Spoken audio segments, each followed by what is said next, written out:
गया, तुझे देखने का दिन रहन हो गया, तेरी ब्यूटीफुल फेस का मैं फैन हो गया, तुझे देखने का दिन रहन हो गया।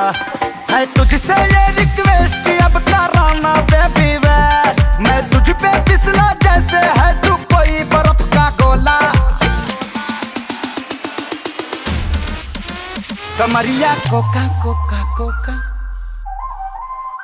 कमरिया कोका कोका कोका कोका कोला, कमरिया कोका कोला कोला कोका कोला, कमरिया कोका कोका कोका कोका कोला, कमरिया कोका कोका कोका कोका कोला।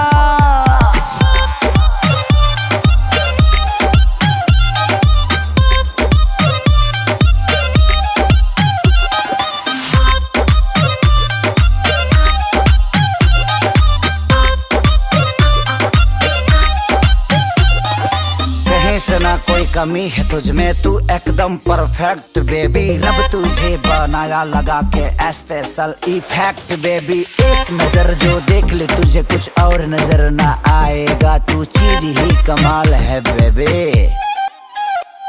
तेरा एक्स बनना कौन सा आएगा।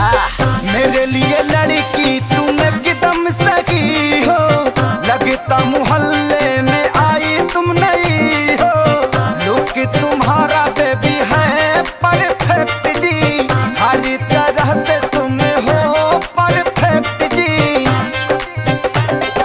कर लो एक्सेप्ट, चलो करने चले दे, पहली बार किसी पे है ईमान मेरा डोला। कमरिया कोका कोका कोका, कमरिया कोका कोका कोका कोका कोला, कमरिया कोका कोका कोका कोका कोला, कमरिया कोका कोला कोला कोका कोला, कमरिया